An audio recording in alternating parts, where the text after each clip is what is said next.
নমস্কাৰ এই মুহূৰ্তৰ আন এক ডাঙৰ খবৰ জুবিন গাৰ্গে যদিহে ন্যায় নাপায় তেনেহলে মহাভাৰতৰ যুদ্ধ হ'ব এই মন্তব্য কৰিছে খগেন গগৈ শিল্পী খগেন গগৈৰ ফালৰ পৰা স্পষ্ট ৰূপত কোৱা হৈছে জুবিন গাৰ্গে সঠিক ৰূপত ন্যায় পাবই লাগিব জুবিন গাৰ্গক হিমন্ত বিশ্ব শৰ্মা চৰকাৰে ন্যায় দিবই লাগিব ন্যায়টো লাগিব আৰু ন্যায়টো এনেকুৱা কথা যেটো আমিতো ন্যায়টো যুঁজব বিচাৰিব নোৱাৰো হয় না চৰকাৰে সময় লৈছে আৰু অসম চৰকাৰৰ যেটো হেই বিভাগ আছে ধৈৰ্য ধৰা সময়ৰ পাছত যদি আমি আসলতে নেপাওঁ তেতিয়াতো জুই জ্বলিব এইটো খাটাং কথা আৰু মইতো কৈ থৈছো এখন মহাভাৰতৰ যুদ্ধ হ'ব নমস্কাৰ মই দীপ সকলোকে স্বাগতম জনালো জুবিনদাৰ ন্যায় নাপালে মহাভাৰত যুদ্ধ হৈ যাব অসমত নেপালৰ দৰে সৃষ্টি হোৱা আৰম্ভ হ'ব আৰু এইটো কথা মই কোৱা নহয়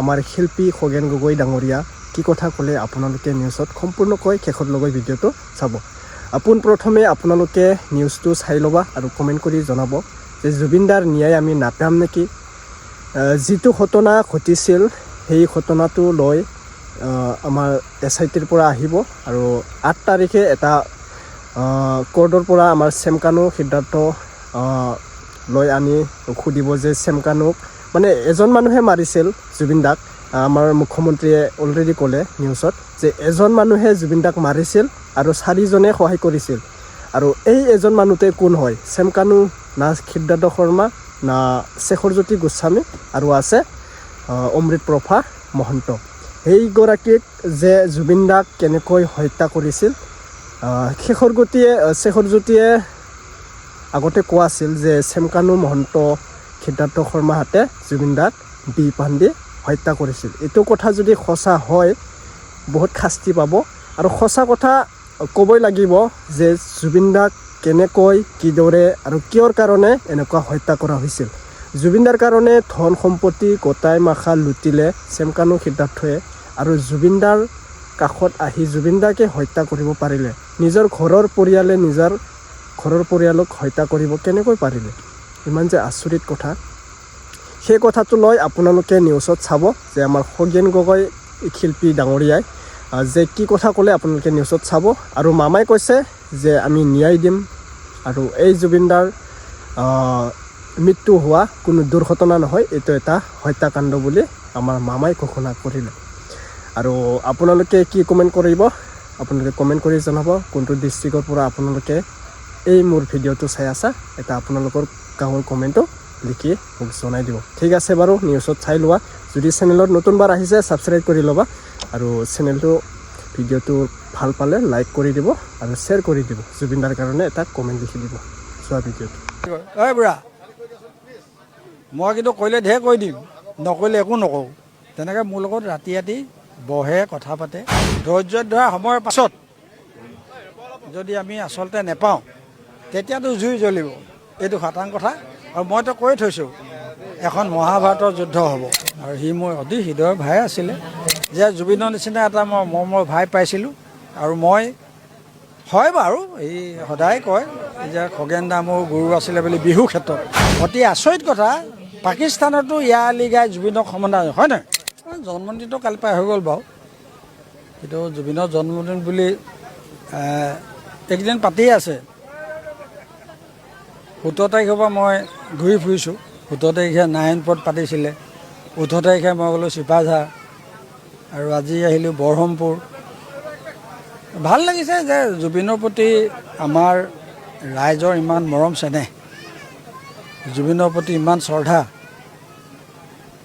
ভাল লাগিছে যিহেতু সি মোৰ হৃদয়ৰ ভাই আছিলে চবেই জানে মই তাৰ লগত দেখিয়ে থাকে বিভিন্ন ধৰণৰ ধেমালি চুপতি আমাৰ হয় নহয় আৰু সি মোৰ অতি হৃদয়ৰ ভাই আছিলে আৰু আমাৰ দুটাৰ মানে গীত মাতৰ ক্ষেত্ৰতো কিবা এটা কথা মানে যিখিনি টোকাৰী গীত হওক বিহু গীত হওক প্ৰতিটো কথাতে জুবিনে মোৰ ওচৰতে সুধিছিলে কেনেকৈ গাম কি কৰিম গতিকে যদিও সি ঢেৰ জানিছিলে তাৰ এটা ডাঙৰ মানে হেৰি আছিলে মনত যে সি ঢেৰ জানিলেও সি যেন একো নাজানে এনেকুৱা ধৰণে কিছুমান কথা শিকিছিলে দেই কিন্তু সি জনাত ঢেৰ জানিছিলে। সি একদম এটা হেৰি টাইপ, মানে মইতো কওঁৱেই তাক যে ভগৱান, এতিয়াই গম পাইছোঁ, মই কিন্তু আগতেও তাক গম পাইছিলোঁ, তাৰ কথাবিলাকত মোক কয় কেতিয়াবা, এই বুঢ়া, মোক কয় বুঢ়া সিংহ বুলি কয়, ঐ বুঢ়া, মই কিন্তু কৈলে ঢেৰ কৈ দিম, নকৰিলে একো নকওঁ। তেনেকৈ মোৰ লগত ৰাতি ৰাতি বহে, কথা পাতে। কিন্তু তেতিয়া যিবিলাক কথা জুবিনে কৈছিলে তেতিয়া মই ভবা নাছিলোঁ আচলতে, কিন্তু আচলতে সঁচা কথা। এতিয়া সি ভগৱানৰ এটা ৰূপ আছিলে, গতিকে এতিয়া ধুনীয়াকৈ যাৰ কাৰণে আজি গোটেই অসমবাসী ৰাইজ, অসম নহয় দেই, এতিয়া ভাৰত বা আজি অতি আচৰিত কথা, পাকিস্তানতো ইয়াৰ আলি গাই জুবিনক সমনা, হয় নহয়, হয় নহয়? গতিকে আৰু আজি আকৌ মই গম পাইছোঁ ভিয়েটনামৰ পৰা জুবিনক শ্ৰদ্ধা জনাবলৈ মানুহ আহিছে। গতিকে সেইটো জুবিন এটা পৰমাত্মা, হয় নহয়, পৰমাত্মা। আৰু অতি ভাগ্য ভাল আছিলে যে জুবিনৰ নিচিনা এটা মই মৰমৰ ভাই পাইছিলোঁ। আৰু মই হয় বাৰু, এই সদায় কয় যে খগেন দা মোৰ গুৰু আছিলে বুলি বিহুৰ ক্ষেত্ৰত। মই বিহু বিহু দুয়োটাই শিকাই দিছিলোঁ মানে কি কেনেকৈ গাব লাগে তাক। আৰু জুবিনক শিকাবলগীয়া ঢেৰ কথা নহয়, তাক জাষ্ট এটা হেৰি দিব লাগে আৰু দেই, সেইটো কথা ভাল লাগে। নহয়, এতিয়া এটাই কথা মই জানো, যিটো সুধিবি তহঁতি, আমাক এইটো লাগিব, ন্যায়টো লাগিব। আৰু ন্যায়টো এনেকুৱা কথা, যিহেতু আমিতো ন্যায়টো যুঁজ যাব বিচাৰিব নোৱাৰোঁ, হয় নহয়? চৰকাৰে সময় লৈছে, আৰু অসম চৰকাৰৰ যিটো হেৰি বিভাগ আছে, কি কয়, গৃহ বিভাগ, তেওঁলোকে কথা দিছে, সময় দিছে। গতিকে আমি ধৈৰ্য ধৰিম, আৰু যদি ধৈৰ্য ধৰা সময়ৰ পাছত যদি আমি আচলতে নেপাওঁ, তেতিয়াতো জুই জ্বলিব, এইটো খাটাং কথা। আৰু মইতো কৈ থৈছোঁ, এখন মহাভাৰতৰ যুদ্ধ হ'ব। এই বুঢ়া, মোক কয় বুঢ়া সিংহ বুলি কয়, ঐ বুঢ়া, মই কিন্তু কৈলে ঢেৰ কৈ দিম, নকৰিলে একো নকওঁ। তেনেকৈ মোৰ লগত ৰাতি ৰাতি বহে, কথা পাতে। ধৈৰ্য ধৰা সময়ৰ পাছত যদি আমি আচলতে নেপাওঁ, তেতিয়াতো জুই জ্বলিব, এইটো খাটাং কথা। আৰু মইতো কৈ থৈছোঁ, এখন মহাভাৰতৰ যুদ্ধ হ'ব। আৰু সি মোৰ অতি হৃদয়ৰ ভাই আছিলে, যে জুবিনৰ নিচিনা এটা মই মৰমৰ ভাই পাইছিলোঁ। আৰু মই হয় বাৰু, এই সদায় কয় যে খগেন দা মোৰ গুৰু আছিলে বুলি বিহুৰ ক্ষেত্ৰত। অতি আচৰিত কথা, পাকিস্তানতো ইয়াৰ আলি গাই জুবিনক সমনা, হয় নহয়? জন্মদিনটো কালি পৰা হৈ গ'ল বাৰু, কিন্তু জুবিনৰ জন্মদিন বুলি এইকেইদিন পাতিয়ে আছে। 17 তাৰিখৰ পৰা মই ঘূৰি ফুৰিছোঁ। 17 তাৰিখে নাৰায়ণপুৰত পাতিছিলে, 18 তাৰিখে মই গ'লোঁ চিপাঝাৰ, আৰু আজি আহিলোঁ বৰহমপুৰ। ভাল লাগিছে যে জুবিনৰ প্ৰতি আমাৰ ৰাইজৰ ইমান মৰম চেনেহ, জুবিনৰ প্ৰতি ইমান শ্ৰদ্ধা, ভাল লাগিছে। যিহেতু সি মোৰ হৃদয়ৰ ভাই আছিলে, চবেই জানে। মই তাৰ লগত দেখিয়ে থাকে বিভিন্ন ধৰণৰ ধেমালি চুপতি আমাৰ, হয় নহয়? আৰু সি মোৰ অতি হৃদয়ৰ ভাই আছিলে। আৰু আমাৰ দুটাৰ মানে গীত মাতৰ ক্ষেত্ৰতো কিবা এটা কথা, মানে যিখিনি টোকাৰী গীত হওক, বিহু গীত হওক, প্ৰতিটো কথাতে জুবিনে মোৰ ওচৰতে সুধিছিলে কেনেকৈ গাম, কি কৰিম। গতিকে যদিও সি ঢেৰ জানিছিলে, তাৰ এটা ডাঙৰ মানে হেৰি আছিলে মনত, যে সি ঢেৰ জানিলেও সি যেন একো নাজানে, এনেকুৱা ধৰণে কিছুমান কথা শিকিছিলে দেই।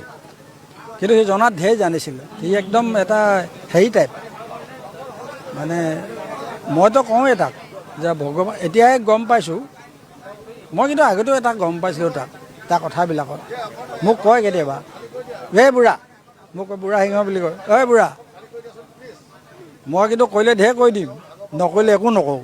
তেনেকৈ মোৰ লগত ৰাতি ৰাতি বহে, কথা পাতে।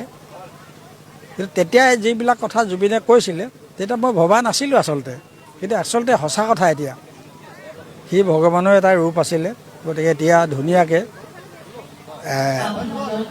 যাৰ কাৰণে আজি গোটেই অসমবাসী ৰাইজ, অসম নহয় দেই, এতিয়া ভাৰত বা আজি অতি আচৰিত কথা, পাকিস্তানতো ইয়াৰ আলি গাই জুবিনক সমনা, হয় নহয়, হয় নহয়?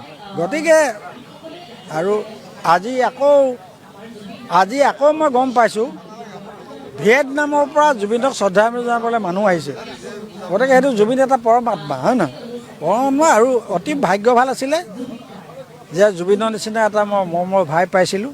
আৰু মই হয় বাৰু এই সদায় কয় যে খগেন দা মোৰ গুৰু আছিলে বুলি বিহু ক্ষেত্ৰত। মই বিহু বিহু দুয়োটা শিকাই দিছিলোঁ মানে কি কেনেকৈ গাব লাগে তাক। আৰু জুবিনক শিকাবলগীয়া ঢেৰ কথা নহয়, তাই জাষ্ট এটা হেৰি দিব লাগে আৰু দেই, সেইটো কথা ভাল লাগে। নহয় এতিয়া এটাই কথা মই জানো, যিটো সুধিবি তহঁতি, আমাক এইটো লাগিব, ন্যায়টো লাগিব। আৰু ন্যায়টো এনেকুৱা কথা যিহেতু আমিতো ন্যায়টো যুঁজ যাব বিচাৰিব নোৱাৰোঁ, হয় নহয়? চৰকাৰে সময় লৈছে আৰু অসম চৰকাৰৰ যিটো হেৰি বিভাগ আছে, কি কয় গৃহ বিভাগ, তেওঁলোকে কথা দিছে, সময় দিছে। গতিকে আমি ধৈৰ্য ধৰিম আৰু যদি ধৈৰ্য ধৰা সময়ৰ পাছত যদি আমি আচলতে নেপাওঁ তেতিয়াতো জুই জ্বলিব, এইটো খাটাং কথা। আৰু মইতো কৈ থৈছোঁ এখন মহাভাৰতৰ যুদ্ধ হ'ব। বুঢ়া মোক বুঢ়া সিংহ বুলি কয়, বুঢ়া মই কিন্তু কৰিলে ঢেৰ কৈ দিম, নকৰিলে একো নকওঁ। তেনেকৈ মোৰ লগত ৰাতি ৰাতি বহে, কথা পাতে। ধৈৰ্য ধৰা সময়ৰ পাছত যদি আমি আচলতে নেপাওঁ তেতিয়াতো জুই জ্বলিব, এইটো খাটাং কথা। আৰু মইতো কৈ থৈছোঁ এখন মহাভাৰতৰ যুদ্ধ হ'ব। আৰু সি মোৰ অতি হৃদয়ৰ ভাই আছিলে যে জুবিনৰ নিচিনা এটা মই মৰমৰ ভাই পাইছিলোঁ। আৰু মই হয় বাৰু এই সদায় কয় যে খগেন দা মোৰ গুৰু আছিলে বুলি বিহু ক্ষেত্ৰত। অতি আচৰিত কথা, পাকিস্তানতো ইয়া আলি গাই জুবিনক সমানে, হয় নহয়? জন্মদিনটো কালি পৰা হৈ গ'ল বাৰু, কিন্তু জুবিনৰ জন্মদিন বুলি এইকেইদিন পাতিয়ে আছে। 17 তাৰিখৰ পৰা মই ঘূৰি ফুৰিছোঁ। 17 তাৰিখে নাৰায়ণপুৰত পাতিছিলে। ওকে, আপোনালোকে ভিডিঅ'টো সম্পূৰ্ণকৈ যদি চাইছা, বুজি পাইছা। আমাৰ শিল্পী খগেন গগৈ ডাঙৰীয়াই ঠিক কথা ক'লে, যদি আমাৰ জুবিনদাৰ ন্যায় নাপাম, মানে ন্যায়টো পাবই লাগিব, এইটো কথা ক'লে আমাৰ মামাই দিবই, ন্যায়টো দিমেই বুলি কৈছে। কিন্তু কেনেকৈ ন্যায় হ'ব আমি চাই আছোঁ বা ৱেইট কৰি আছোঁ যে ন্যায়টো কেনেকৈ হ'ব। কিন্তু জেলৰ ভিতৰত থৈ দিলে নহ'ব দেই ন্যায়, বেলেগ এটা ন্যায় লাগিব আমাক। ঠিক আছে, শ্বেয়াৰ কৰি দিব ভিডিঅ'টো। আৰু ভিডিঅ'টো এইখিনিতে এণ্ড কৰিলোঁ। যদি ভাল লাগিছে ছাবস্ক্ৰাইব কৰি ল'ব, চেনেল যদি নতুন আহিছে। আৰু ভিডিঅ'টো শ্বেয়াৰ কৰি দিব দেই, লাইক কৰি দিব। আৰু জুবিনৰ কাৰণে এটা জাষ্টিছ লিখি দিব। ঠিক আছে, নেক্সট আপডেট লগ পাম। ধন্যবাদ।